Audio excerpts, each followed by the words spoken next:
Di ka makakalusot! Humanda ka! Ito ang tinuro sa ni Cory! Ang Flight Water!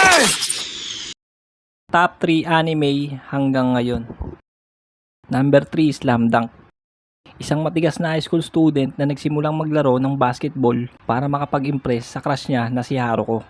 Ang desisyong iyon ay nagsimula ng isang nakakaliw na bagong yugto sa buhay ni Hanamichi Sakuragi. Number 2, Demon Slayer. Ang Demon Slayer ay isang emosyonal na kwento tungkol sa pakikipaglaban sa mga demonyo.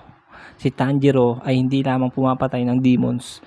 Naiintindihan din ito ang mga demonyo na dati ring mga tao na may tunay na puso. Number 1, Jujutsu Kaisen. Ito ay isang dark fantasy na anime tungkol sa mga sumpa at mga salamanghero.